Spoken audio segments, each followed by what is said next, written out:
Welcome to the Truth and Liberty broadcast. We believe we have a mandate to bring godly change to our nation and the world through the 7 spheres or mountains of influence. To further this cause, we give away a product every week that will empower you to get involved in changing your life and changing our world. You can register for our weekly giveaway by subscribing at truthandliberty.net. You can also subscribe to our newsletter to receive weekly updates on guests, news, and much more.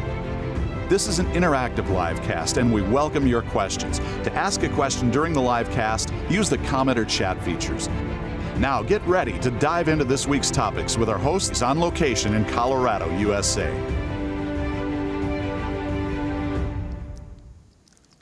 Welcome everybody to the Truth and Liberty livecast. So happy to have you joining us tonight. And here in the studio with me is Bill Federer, and also helping me and joining us tonight hosting is Karen Conrad. So it's going to be an amazing evening. And just want to welcome everybody to the live cast tonight. We're going to introduce Bill more properly here in just a second. But before we go any further, I want to just turn it over to Karen. She's going to share some information with you about how you can be a part of the live cast, some things that are going on here. And if you don't know, Karen is actually one of the founders of Truth and Liberty. She's serves on the board and helps us in so many different ways. She's a great leader and entrepreneur. So Karen, take it away. Thank you so much, Richard. It's really a joy to be with you tonight, and what an exciting time to be part of Truth and Liberty, and we'll be unpacking more of that during our session tonight. But I want to welcome all of you and just let you know that this is going to be an amazing, amazing night full of information with Bill and Richard.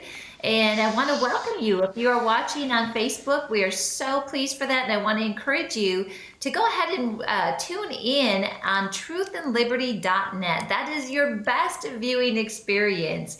And this is an amazing website. As a matter of fact, I talk to people, they actually get their news from the Truth and Liberty website, which is exactly what we were hoping for when Truth and Liberty was created. So check out the website again, truthandliberty.net. And here's some of the things that are happening right now on the website. First of all, you've got a 24-hour news feed. And Richard and the team are continually bringing information and things that they know are of interest to us on truthandliberty.net. Also, some of the updates that we have for you right now include information on the new sex education in public schools. If you are a parent or a grandparent, you've got to pay attention to this. This is a really serious issue, so go check it out again at truthandliberty.net. We've also got a petition for the Save the Girls Sports, and we've got a product for you to download on this website, and it is from Bill Redmond. It's an excellent product, and it's called How to Run for Office as a Christian Conservative, and the website there that it connects you to is runforoffice.training. We get a lot of questions from people where they're like, what can I do to help? And I'll tell you, one of the best things you can do is get involved in your local community, whether it's a school board, local office, and we've got training for you right on that website. Also, one of the best things about the Truth and Liberty webcast is that we want to hear from you. It's interactive. We have the ability to take your questions and we answer as many as we can. If you're watching on social media, go ahead and enter those questions in the comment section. If you're watching on truthandliberty.net, enter it on chat. We've got a whole team standing by and they send those questions right in, and anything that we can't get to tonight, Richard follows up the following week and answers even more of the questions. There is so much happening at Andrew Womack Ministries and Charis Bible College, Richard. It's amazing. And last week was quite a week with Summer Family Bible Conference. I'm sure we'll share more about that. But things that are coming up in June 10th and 11th, we've got the Kingdom Youth Conference. If you've got a young person in your life, encourage them to go. This is information they must hear. And we've got Ryan Edberg, Jeremy Pearsons, Jacob Sheriff, and Joseph Z, and many more. And you can register at awmi.net/events. Also, we've got Healing is Here. That's an amazing conference coming up on August 11th through the 14th. Not only will you be able to receive healing and learn about healing, you will be equipped to be able to minister to others. This is a very special conference. So take advantage of that this year, awmi.net. And we've got the Ministers Conference coming up October 5th through the 9th.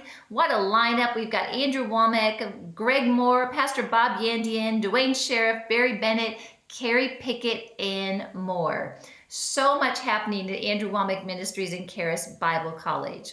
Also, one of the highlights of the Truth and Liberty webcast is that we have a giveaway every week, and we want to congratulate last week's winner, Jack Van Levelveld. I hope I've announced that correctly. And we've got the giveaway was Christian Philosophy by Andrew Womack, and I know he signed that, didn't you, Richard? Yes. And this week's product is Effortless Change by Andrew. Boy, this is an amazing product. All of his products are. But if you've been just trying to figure out how to make some changes in your life, relax. When you focus on the Lord, it's effortless. And that's what this book is all about. Also, we are so excited. Bill Federer has given us a free ebook to give away tonight. And so that ebook is called Socialism, The Real History from Plato to the Present. Tell you, if we need information on the truth about socialism, now is the time. So for you to be eligible for that, all we ask is that you become a Truth and Liberty member. And what that means is that you go to the website, truthandliberty.net, and you can sign up to give $5 or more a month, and you will receive this free ebook. And in addition, as a free gift for supporting Truth and Liberty, you'll also receive the New England Primer. Richard, this is awesome. This is how way back when people taught children the alphabet based on scriptures in the Word of God. I just think that is so amazing. So again, if you want to get these resources, become a member at truthandliberty.net, and we just ask that you give $5 or more a month. Now, we do need to let you know it's a 501c4, so these donations are not tax deductible. But what I always say is I'm not sure there's a better place to actually plant seed for a wonderful harvest, whether it is tax deductible or not. That's right. Also, I just want to remind you, this is a viewer-supported live cast, and so if you have been enjoying these live casts, we would love for you to contribute to help pay for them. And again, great seed in the ground, and you can donate at truthandliberty.net. We're going to be talking about some things, and there's a lot going on that's difficult, frankly, for some of us to sort through. I know I've had some days where I thought, my goodness, what is happening?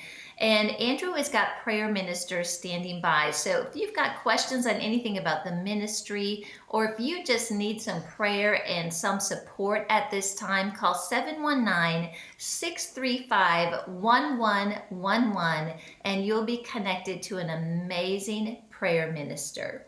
So with all of that, Richard, we are so excited to introduce our guest tonight, so I'm going to turn it back over to you. Wow, thank you, Karen. I tell you, isn't it nice having Karen with us? You do such an incredible job. That's awesome. So, well, our guest tonight is Bill Federer. And many of you who've watched Truth and Liberty for a while, you've seen us have Bill on before. But I just want to say it's a treat and an honor to have Bill with us. He is really an incredible person, incredible individual, a mind that is vast and full of knowledge. Bill teaches in our practical government school. That's not his claim to fame, though. He's written how many? 20 plus books. You are the president of AmeriSearch Inc. and appears on television programs and radio shows. You probably have your own. You're just a highly accomplished, I would call you a scholar and a historian, but welcome to our show, Bill. Well, thank you, Richard and Karen. It's great to be with you. And Bill actually has been with us now for the last 5 or 6 days, I suppose. Karen said we have our summer family Bible conference was last week at Andrew Womack Ministries and Charis Bible College. It was a fantastic conference, a great thing. And Bill spoke on when was it, Wednesday or Thursday night for 2 or 3 hours, and just an amazing presentation talking about the history of socialism and kind of the cycle of the increase of power, where people are always trying to get power back to themselves and then it springs back like a rubber. I don't know. You're going to explain that tonight, but it's a fascinating discussion, and I'm looking forward to sharing that with you guys tonight. But I also wanted to mention Bill's new book on socialism is something that everybody needs to have, because there are major forces at work in America right now that are trying to turn our country into a socialist, really, I believe, a Marxist communist nation, and we're going to talk about that as well tonight. So if you'll sign up and become a member of Truth and Liberty before our next live cast next Monday, we will send that link to you to get Bill's free book. So yeah, well, Bill, thanks for coming and joining us tonight. Tell us this. You put out every single day an email called the American Minute.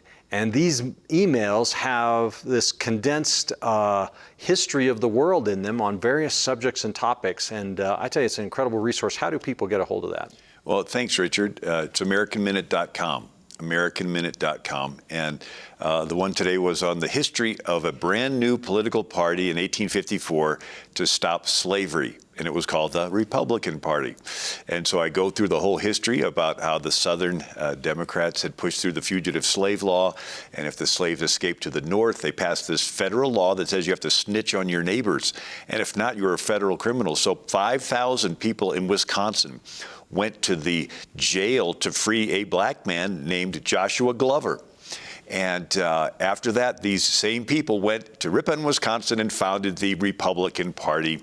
And it had two original planks: to eliminate slavery and to eliminate polygamy, which was going on in the territories out in Utah.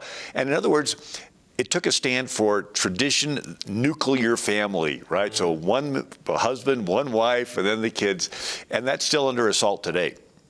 And so anyway, so AmericanMinute.com, you can sign up for these, and they have pictures, and they're easy to read. Yeah, they are. Well, it's amazing. And if you want to look at any past episodes, you can do that on Bill's website too. You can also go on our website under our resources and find a link that'll get you to the same place. So a fantastic resource. Well, so we mentioned your new book, Bill, Socialism, and this is an increasingly important subject for us as Americans. It's something we used to never think would be a real issue here, right?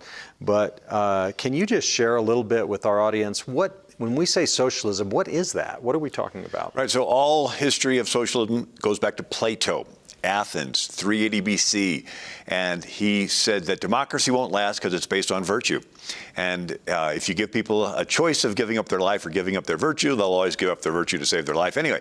So he says that the chief characteristic of a democracy is tolerance. They learn how to tolerate each other. It's wonderful. Then they tolerate people that are a little bit off, until finally they tolerate people that are a lot off, and they're tolerating crooks and crime. And then he says that the young man gives into useless and unnecessary pleasures, even incest and unnatural union. Yes, that's what he's talking about. And this immorality spreads, turns into lawlessness and chaos. And then everybody says, we need someone to come in and restore order. And that's when someone comes in. At first, they're promising to fix it. And then they take away all the freedoms. And finally, they stand in the chariot of state holding the reins of power. And they're revealed as the tyrant. So democracy without morals and virtue ends in social chaos, out of which a tyrant arises. And so he says the best you can hope for is a nice tyrant. He called him a philosopher king. He is the head of gold. His administration and deep state ruling class is the arms and chest of silver, and then the people are the abdomen of bronze. So socialism means a structured society with a ruling class and a ruled class. And you skip forward 2,000 years, and you got Columbus discovering America. And then 20 years later, Sir Thomas More writes Island of Utopia. And it was this fictitious island off the coast of South America. The word utopia means nowhere. And it's this structured society with the ruling class, the ruled class. Everybody owns everything in common. There's no private property. There's no privacy. Everybody lives in identical houses, 3 stories tall. Everybody wears identical clothes, eats in, sort of communal monastery type settings. The government tracks everybody all the time. And if you're caught without a passport, it's a lifetime of slavery. And the government takes the children away from the families, and they're raised in villages of being indoctrinated with government doctrine. Then this, a century later, inspired Sir Francis Bacon, and he writes The New Atlantis, and he talks about the same thing. Why is this important? The Pilgrims came to America at that time, and they were a company colony. which had bylaws written by scholars that looked back to Plato and Sir Thomas More, Sir Francis Bacon. And so the Pilgrim bylaw says what? Everything is owned in common. Everything gained by hunting and cooking and fishing and trading goes into ye common stock, and everything, everybody's livelihood comes out of ye common stock, and they nearly starved to death. And William Bradford says this was tried by well-meaning people, but it shows the emptiness of the theory of Plato.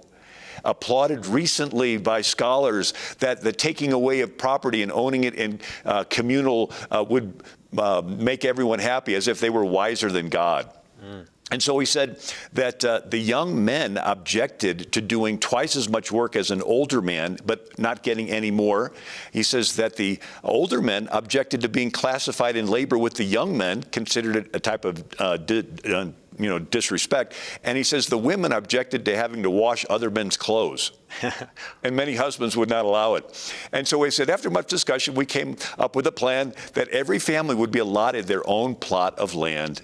And he says, this made all hands more industrious, so that much more corn was planted than otherwise could have done. The women now went willingly into the field and took their little ones with them, where before they would have alleged sickness or inability, and to have forced them would have been considered great tyranny.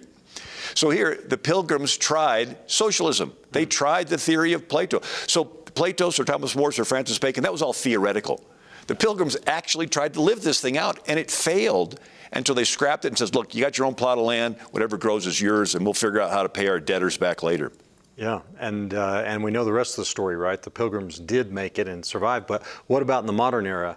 Is there any difference between socialism and communism, really? Are those the same thing, or just a matter of degree? What's the so you fast forward, you got American Revolution, you got a French Revolution. And the motto was equalité, liberté in fraternité. Well, fraternity is their word for socialism. It's a collective, everything's owned. And so the collective fraternité trumps liberté and equality. So those are individual. And so the social contract, I sort of walk it through in the book. You go from a pilgrim covenant with God. So it's people agreement with each other, rights from God, accountable to God. The next century, it turned into the age of enlightenment, and covenant turned into social contract.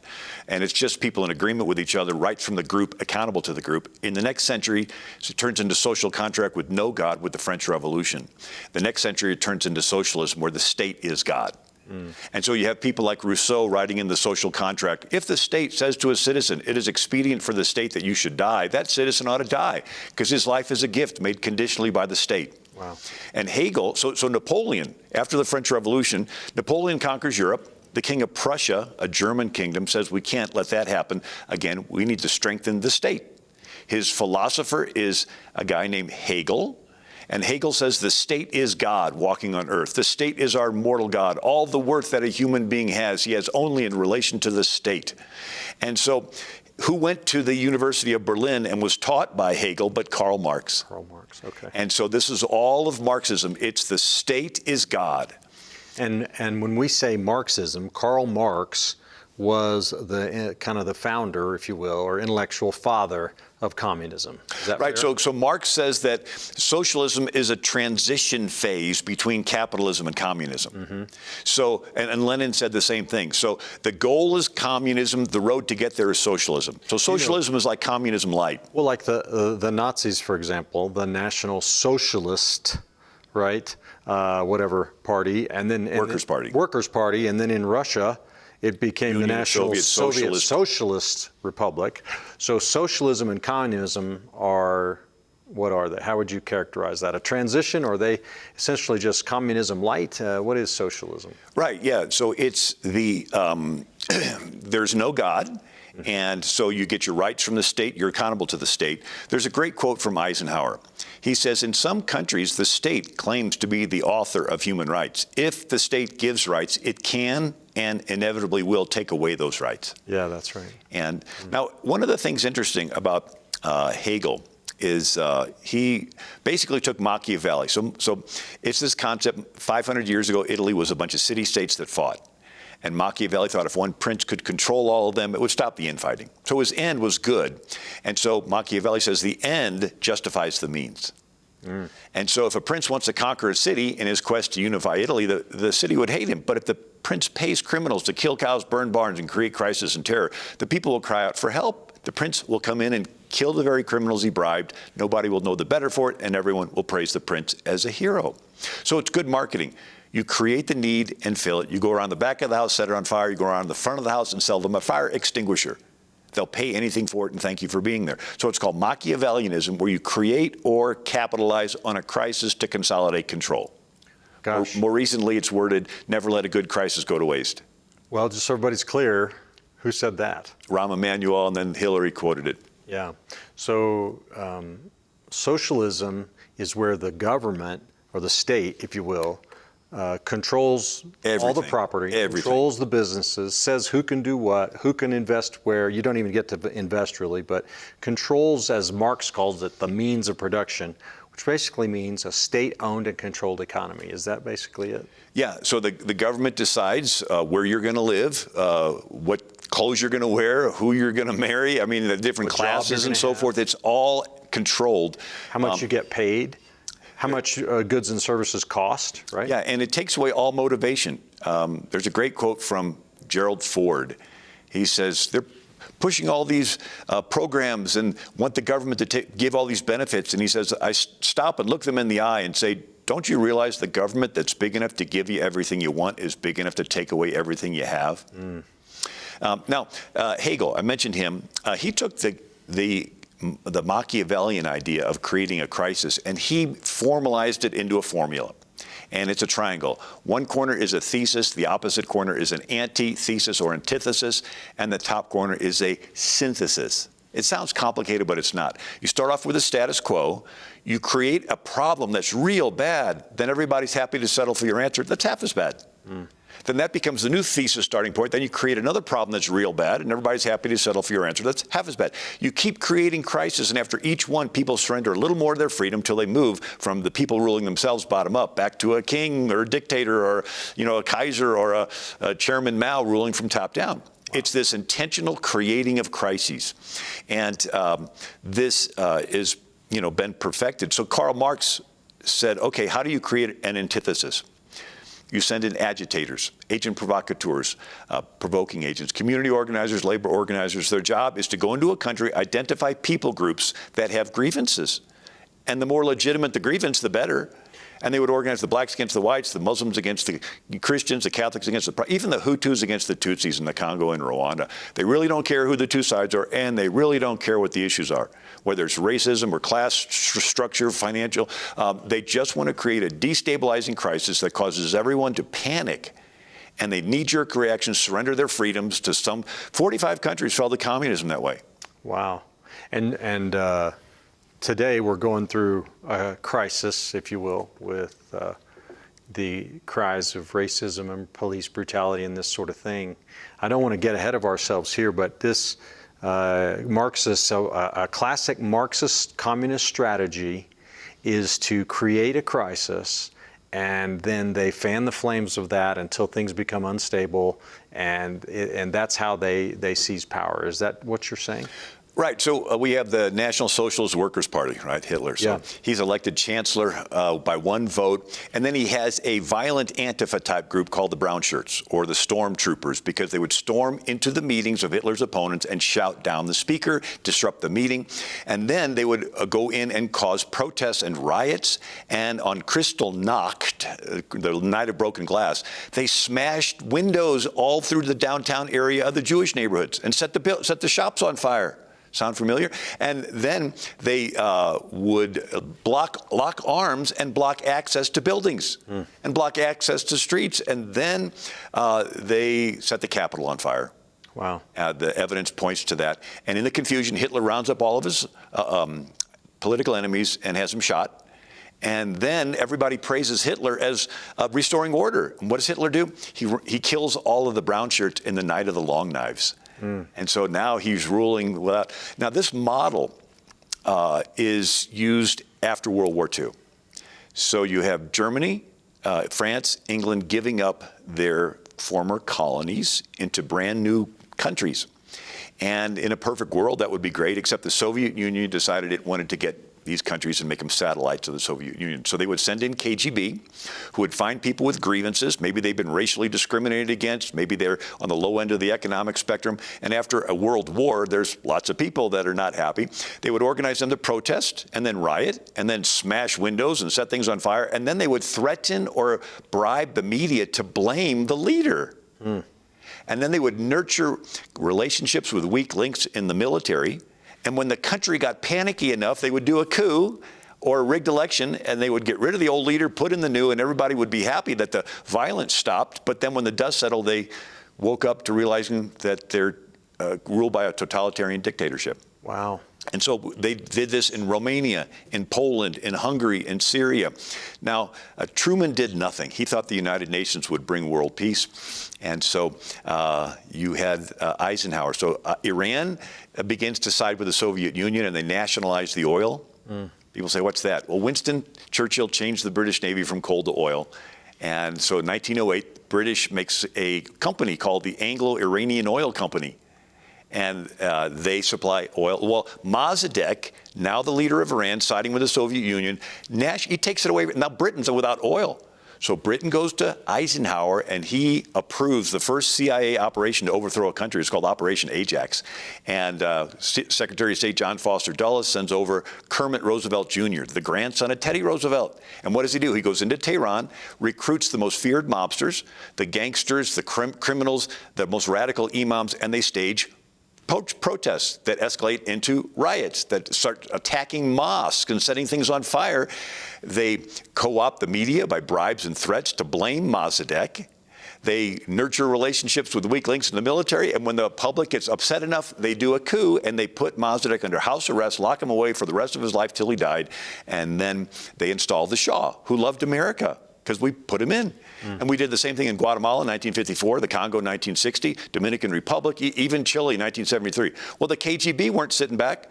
They formed the PLO with Yasser Arafat. There's pictures of Brezhnev hugging Yasser Arafat. And there's pictures of Brezhnev hugging Castro. And so the communists are, so it's the basis of every spy novel.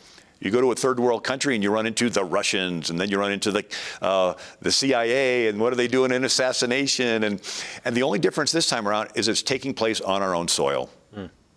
What do you mean by that? This whole process you're talking about, you think that's happening in America today? Right. We already have people in the Department of Justice, CIA, FBI that do not like our president. And they have been doing false narratives of FISA, Russian collusion, so forth, to try to get rid of him. Right. And so for 70 years now, they've been planning these operations in other countries. And what's happening now, where you have pallets of bricks dropped off right where they're going to be having a riot, somebody is coordinating this. Supposedly spontaneous. Right. I spoke in Emporia, Kansas a few weeks ago, and they said, yeah, there was a pallet of bricks dropped off. There's no construction around there. But it was right where they were going to have a peaceful protest. And so I lived 30 minutes from Ferguson, Missouri. I spoke there several times. And 99% of the people rioting in Ferguson were not from Ferguson. They were brought in by more Missourians organizing for reform and empowerment. You can go online. George Soros gave $33 million to Moore. And they practiced in inner city churches how to block highways and how to give emotional speeches when the camera is put in your face. We were just there in the middle of the highway and this car ran into us. And they said, always remember that your audience is the country. And anyway, they rioted, and afterwards they were promised $5,000 a person for rioting, and they weren't paid right away. So they went to the Moore headquarters and actually took it over and started a hashtag Cut the Check campaign. Wow. And it gained local news in St. Louis. The city council addressed it, and then finally they hurried up and paid him off. But it was a rent-a-mob, and they moved the same people to Baltimore, to Milwaukee, to Charlotte, North Carolina. And the idea was to create these crises. And so the government could come in and take over in response to it, but the people would lose their freedoms in the process. Well, so I want to give Karen a chance to jump in here, but I thought the media makes it look like all of this is a spontaneous public reaction to the murder of George Floyd. That it's just, people upset about racism and police brutality. So, well, it's a political tactic called race baiting. Race baiting. There's another political tactic called fear mongering. Yeah. The Russians are coming. And so these are times in election years where you want to tap into very emotional issues and harness that for a political agenda. Well, so what's the deal with Black Lives Matter, Bill? I mean, we first saw it come on the stage back in the Ferguson riots and that sort of thing. But what have we learned since then about this organization? Well, there's three girls that started it, Alicia Garza and Opal Tometi and Patrisse Cullors. And they acknowledged, Patrisse Cullors acknowledged that she was a trained Marxist. And who trained her? Eric Mann, who helped form the Weather Underground with Bill Ayers. And if you remember back, Weather Underground did what? They blew up police stations and killed police officers. Back in the 1960s. Right. And then they blew up fire stations. And Bill Ayers hosted the first fundraising campaign for a young guy running for Senate in Illinois named Barack Obama. Yeah. So wait a second now. You're suggesting that Barack Obama is linked to the organizers of Black Lives Matter? Yeah, Bill Ayers hosted a fundraiser for Barack Obama, and they were on boards there in Chicago, all the different foundations and so forth. And then another founder of the Weather Underground was Eric Mann, and Eric Mann discipled and trained up Patrisse Cullors, one of the three founders of the Black Lives Matter. In a 2015 interview, she said, "We're trained Marxists." Well, and if you look at their About page on their website, you find some pretty interesting stuff. Things that really don't have much to do with police brutality and African American causes like pro-LGBT, opposing they call it the Western construct for the nuclear family and some things like that. I encourage anybody, go to the Black Lives Matter website, go to the About button, click on what we're about, scroll down. It says they're transgendered, they're queer affirming. That's their words. And now that's interesting because the word affirming means that you can't be silent. Silence is violence. So you just can't sit there silent when they're doing their agenda. You have to affirm it. And then it says that they want children raised in villages by these people that don't have traditional values. And they say they want to disrupt the Western nuclear family. What's that? That's a mom and a dad and a baby. They want to get rid of that. They want to get rid of heteronormative thinking. What's that? That's male, female. Mm. So a lot of people, they want to get rid of male. So a lot of people are saying, yeah, I'm against racism. Black Lives Matter. Well, wait a second. Are you for getting rid of the family, the mother and father and child family? It's like, no. Well, do a little research. Go to their website, click on About, go down to what we're about and what we believe and click on it. Yeah, well, so a lot of people think, oh, well, this is just Black Lives Matter is just a more modern kind of iteration of Martin Luther King's movement. That it's the same thing as the civil rights movement. Is it the same thing, or is their philosophy different? Well, I know, Alveda King. I know Reverend Bill Owens that marched with Martin Luther King Jr., and they believe in a family. They believe in the father, mother, and children family. So they're not for disrupting the Western nuclear family. So they can't say that the people that supported Martin Luther King Jr. believed in the family. Mm-hmm. And so what it is, it's co-opting an issue for political purposes. Yeah. And there was a statement attributed to Lenin, but it goes back further than that. But it's called useful idiots. Mm. But it's this concept that the people that think the issue is the issue are just being used. So David Horowitz, who was a communist that became a conservative author, he quotes from an SDS, Students for Democratic Society. That's another organization from the 60s, right? Yeah, and their saying was, the issue's never the issue's always the revolution. He says, black women, they think that their issues are the issue. He goes, those are just means to an end, and the end is power. And so you want to tap into emotionally charged issues to mobilize people, but you're using them for your bigger issue, which is you want to destroy the country and set up a dictatorship. Well, and I would just throw Karen, we're dominating here. If you got anything, jump in. But I think a lot of people today are looking at what's happening to the monuments. President Trump gave a fantastic speech last week at the Mount Rushmore. Mount Rushmore. It was just an amazing thing. And but there are these groups going around and they're defacing and actually tearing down all of these monuments. And here's the interesting thing to me is at first it was like, oh, Confederate generals have to come down or slave owners have to come down. But now they're tearing down abolitionists. And even Frederick Douglass, who was a black leader during the Civil War era, who had been a slave, was freed, was an advisor to President Lincoln, and was an ardent anti-slavery. So does that suggest to you that maybe there's something else going on here? It's a tactic called deconstruction, where you separated people from their past, get them into a neutral where they do not remember where they came from, then you brainwash them into the future you have planned for them. It's a sales technique. So if I was a toothpaste salesman, the first thing I do is tell you negative things about the toothpaste you're currently using. You're still using that old stuff? Don't you know it'll eat the enamel off your teeth? You're like, ooh, you're repulsed by it. Now I have you in a neutral, you're open-minded, what are all the toothpastes out there? Then I give you my pitch for this tartar-controlled breath freshener stuff. So it's a drive neutral reverse. It's sort of like gene therapy for a culture. You take out the old identity, put in the new. So when Islam comes into a country, what do? They destroy libraries and artworks and museums and pull down statues, all that, because they want to erase the former identity, whether it's Christian Greece or destroying the pyramids, one sultan did, caliph did in the 800s, or even in in India, they would go in and destroy the Hindu temples because they want to destroy the identity and then they want to bring in something new. China did that.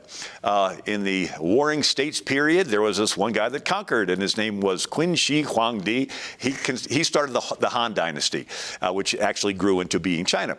And so he got tired of being criticized for doing things differently than they had been done before, so he decided to destroy before.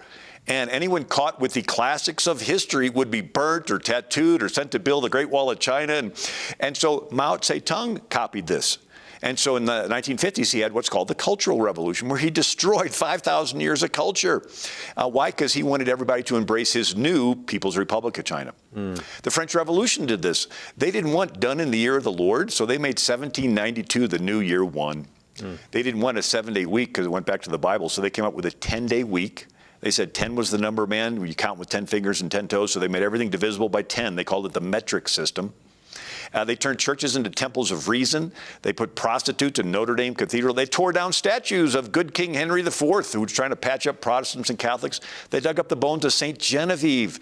When Attila the Hun in 450 AD was sacking Europe, she got all of Paris to fast, and Attila skipped the city. But they destroyed that history. And even Pol Pot, the communist leader of Cambodia, the Khmer Rouge, he had the killing fields. In other words, he made 1975 the new year zero. He said everything prior to that was irrelevant, and he killed anybody that wore glasses. He says if you wore glasses, you could read, and if you read, you knew the history, and you wanted to get rid of it. He killed a third of his country. He says to keep you is no benefit, to destroy you is no loss. Your life is only of worth if the guy at the top of this socialist, communist pyramid thinks it's worth something. And so, but there's this idea that you want to tear down the history. So they go into the classrooms and they tell the kids negative things about the founders. They took land from the Indians, sold people into slavery, the Howard Zinn's People's History of the United States. And the kids are like, ooh, America's bad. Now you got the kids into a neutral. They're open-minded. What are all the belief systems out there? Then you give them your pitch for socialism or LGBT or Islam. It's a very clearly understood tactic in history that is being waged on America. George Orwell wrote about it in his novel, 1984. Right, the Ministry of Truth, and they would go back in history, and they got one guy, Winston, the character in his novel would be re-editing history. So the bad guys are now the good guys, and I mean it's all fluid. So George Orwell said, whoever controls the whoever controls the present controls the past, and whoever controls the past controls the future. Let me say that again. So you draw your identity of the past. Right. But if you control the present, you get to write the history of what happened in the past. And so people draw their identity of who they are from where they came from. And so it's this idea you tear down the history so that you can introduce a new identity. Wow. Wow, that's incredible. I have a question. This is just fabulous, by the way, just so interesting. But this movement that is happening right now in the United States seems almost faceless. There's not one clear leader that is behind this that I think is evident to a lot of people. Why is that? And how do you explain that with what's happening today? Well, they do that on purpose. Saul Alinsky said that when you're wanting to attack a movement, you pick a target, a person, you identify it, and you destroy it, and everybody backs away from it. They did that with Sarah Palin. right? You know, it wasn't like, oh, we're against conservatives. They just picked a target and froze it. And so they want to hide. But if you want to know the three founders of Black Lives Matter, it's Opal Tometi, Alicia Garza, and then Patrisse Cullors. And they consider themselves trans activists. And there's pictures of Opal Tometi down in Venezuela with Maduro and so forth. Communist dictator. Yeah, and so do the research on these three people. You know, Opal Tometi, Alicia Garza, and Patrisse Cullors. And well, it's going to be time to get to some questions here in just a minute, but real quickly, Bill, how is socialism a biblical idea or not? And contrast that, is free enterprise a biblical idea? Can you answer that like just real short? Like the Bible is replete with private ownership of property. They go into the promised land and they divide up and give property to each family. Then you have, Ananias and Sapphira sold their property and brought it, right? You see David buying property to build the temple. Now, if you can own property, you can be moved upon in your heart to give some of your property to the poor. So that's called being charitable. If the government takes it away, you not only don't own property, you cannot be charitable. You have nothing to give because you don't own anything. Now, one of the confusing things is God gives commands to 5 groups: individuals, families, employees, church, and government. There are commands for individuals to take care of the poor, visit the sick and the orphan and so forth. There are no commands for the family to take care of the poor. The command to the family is, husbands, love your wives, children, submit to your parents, right? There are no commands for employers or employees to take care of the poor.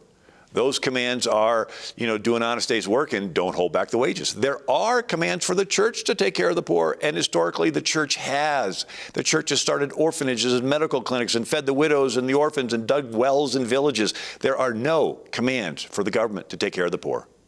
The command of the government is the shortest: protect the innocent, punish the guilty. What's happened is the government has been usurping the church's role. There's no commands for the government to get involved in health care. There's no commands for the government to get involved in education. There's a great quote from Calvin Coolidge. He says, just because something needs to be done does not mean it's the government's job to do it. Right? So simple. Wow. Because whenever you get the government involved, you've got bureaucrats and politicians that want to stay in office. They want to keep their job, and they're going to be tempted to use their position to funnel money to those that can vote them back and get them reelected, and to use their position to leak stuff to the media, to audit, to prosecute those that can challenge and threaten their job security. Yeah. It's called the deep state. Yeah. Well, I'm sure we have a lot of questions coming in, so why don't we switch over to that and let's see what's on people's minds. Yeah, we sure do. Wow, this is really an active night for questions. So here we go. The first one is coming in from Vince on chat, and he says, do you think the lockdown is engineered in a way to take away our freedom and enforce socialism and Marxism? He said he's not saying President Trump intended the consequence, but the left used it as an opportunity. What are your thoughts on that? Right. So the COVID response in many cities, especially those that have Democrat mayors and governors, they let criminals out of jail. Many of them are gang members, MS-13. And then we begin to have violence in the cities.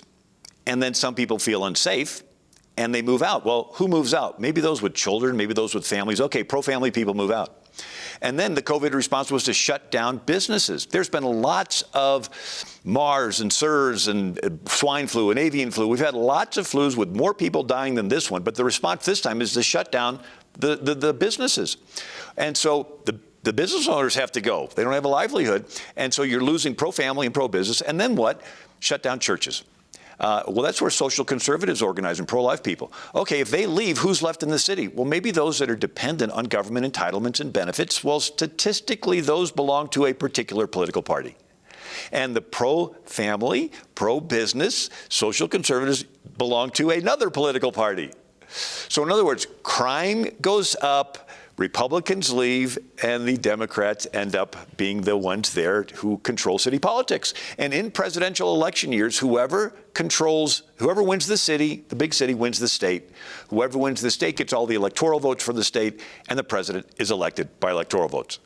So a domino effect. So you have crime go up, businesses shut down, churches limited, the Republicans leave, Democrats get a monopoly. If they win the city, they win the state. They win the state, they get the electoral votes, and the president's elected by electoral votes. So there's a clear line. You know, I think it's time that that we get a little bit smarter and that we wake up and stop being so naive that those forces and things that have happened in other countries and around the world, they're now on our shores. And I hate to say this, but you know, when Barack Obama was nominated for the presidency, and he said that he was going to fundamentally transform the United States of America. And it's interesting, isn't it, that Joe Biden just said, I think it was yesterday or today, that when he's elected, he's not just going to improve the situation, he's going to fundamentally transform. And I personally, I'm wondering what your reaction, Bill, is to that, but I think that's Marxist speak. I think that's really code for we're going to change the foundations and the very structures of the country. That's what Castro said in Cuba. Yeah, apart. I'm going to bring change. And well, you had mentioned some of these 1960s radicals. I think they said the same things. So yeah, we have a clear path here. But what's our next question? Yeah, that's great. Denise M. on chat says, what are Christian leaders and the Republican Party doing to stop socialism in our schools? Not enough. That's what I was thinking. Most of them are not familiar. Most of them just want to get reelected. I mean, as far as the politicians go, you do have some with backbone and courage, yes. But a study was done in 1980 by James Buchanan. He won the Nobel Prize in economics. And he's economics, right? So they got the government debt keeps growing. Why are politicians voting for debt? And you notice that if the politician's up for reelection, he will vote to increase the debt to funnel money to his district because it'll help him get reelected. And he won't vote for the necessary tax increase to pay for it because that'll hurt his reelection. And so here he wins the Nobel Prize by figuring out that politicians will do whatever it takes to get reelected, right? And so you have them wanting to be liked. That's the problem. They want everybody to like them because they want to get votes. And so they'll sway based on what the public opinion is. And this is actually a strategy. So Hitler had a propaganda minister named Joseph Goebbels. He understood that people have this innate desire to want to be accepted by a group. And so he would orchestrate these enormous Coliseum events with 100,000 people, and they start at the front doing the Hitler salute, and by the time it worked back, everybody felt pressured to give it. Sort of like, Islam, they all pray in a group because it would take a lot of backbone not to bow. And so this group stuff was studied after the war. It's called the Solomon Asch Conformity Experiment. And so they did it on college campuses. They would pull 8 students into a room. 7 of them had been paid ahead of time to be actors. One was a naive participant. And the teacher would put 2 cards on the desk. One had simply 1 line on it, and the other had 3 lines on it. And one was shorter, one was longer, one was the same size, right? And they would go around first with the paid actors. And they would stand up one by one, convincingly say that the shorter line was actually equal to the line on the other card. And they were a perspective, this, whatever it was, but they'd finally get around 30% of the naive participants would change their answer, deny their own eyes to go along with the group. They wanted to fit in that bad. Now, why is this important? Now it's all online.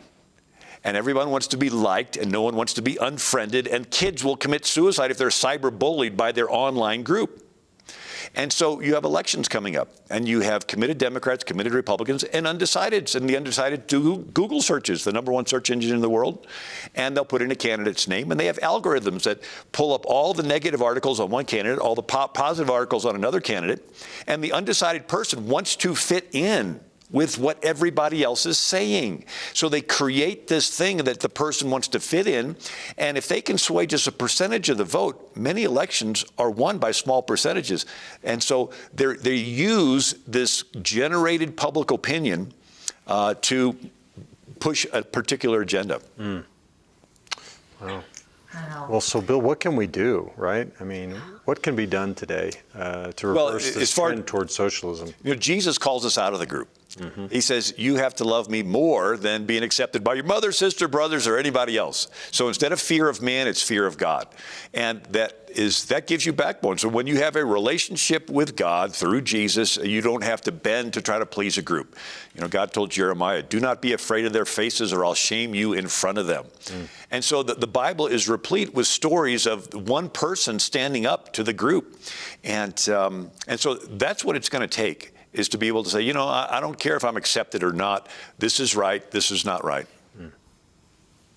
Wow, it really makes clear why our identity in Christ is so important. And that's just really in the crosshairs of this battle, is trying to get people to identify with somebody outside of Jesus. There's some questions coming in, Bill and Richard, about Governor Newsom. He announced that he was not going to allow singing or chanting, which is prayer, vocal prayer in churches. And yet people are saying that he's allowed protests and riots and almost encouraged it. What is going on here? Is this a clear discrimination against the church? Yes, and it's the law of nature. When you give in, they want more. Weakness invites aggression. You have a lion chasing a zebra. If the zebra trips and shows weakness, the lion pounces. And so if the church as a whole gives up these rights, it'll be like China, where they'll bulldoze the churches down. I just read where they are making the churches sing praise songs to the communist government. So it's not just not singing. Now they have to, and they're saying, okay, you can't teach the first commandment anymore, which is, I'm the Lord, the God, there shall be no other gods before me. You can't have kids and old people come to the church. You can't evangelize outside of the church building. There's no limit to it. This is an agenda. Why? It's socialist, because socialism does not want a source for your rights higher than the government. Mm-hmm. Right? Hegel says the state is God. All the worth that a person has is through the state. But if you can say, no, I get my rights from a source higher than the state. And if the state's infringing on my God-given rights, then I have a right to stand. But if there is no God, then you don't have any rights other than what the government gives. So they want to get rid of this concept that there is a God that gives you rights. They want to get back to a structure where if you serve the state, you're more equal. If you don't serve the state, you're less. And if you're an enemy of the state, you're dead. Where God said, no, it's not a class structure. You are equal because you're made in the image of God. Right, exactly. Whether you help the state or not, you're made in the image of God.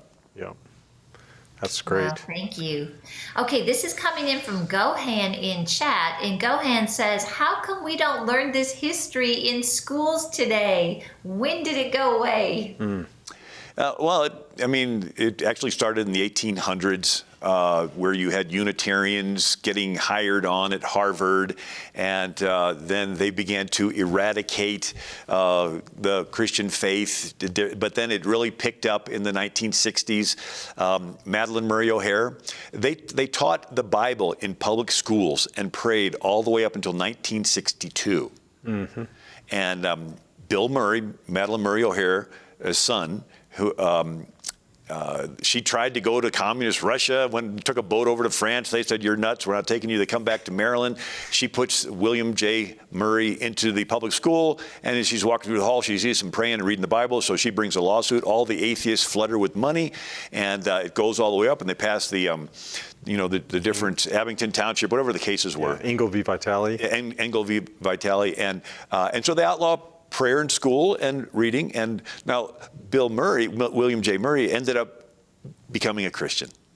And then he ended up starting an organization, Religious Freedom Foundation, to help Christians in third world countries and so forth. And then his mom would hire ex-cons to be her bodyguards, thinking that she was really tough. Well, one day they take her to all the ATMs to drain her bank account, and then they chop her up in pieces and bury her in Texas. Nobody knew where they were, and Bill Murray got Dick Armey to do a federal investigation. They finally found the one guy that took them where it was, and so forth. But that's 1962 was when I have a Dallas textbook published in 1945 on the Bible, and you get credit for it reading it. So this is a relatively recent erasing of it, but you look at a domino effect. I already talked the domino effects. So a country is controlled by laws.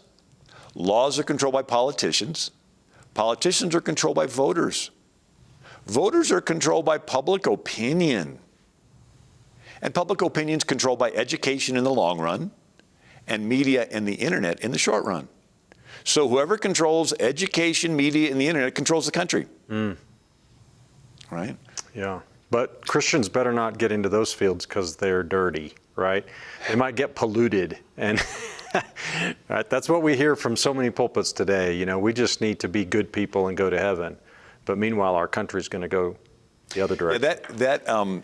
I know we're short on time, but that thought started, so Martin Luther, Reformation 1517, had a personal revelation, the just shall live by faith. But some German princes want to break from Rome, and they say, okay, kingdom of mine, you're all now Lutheran.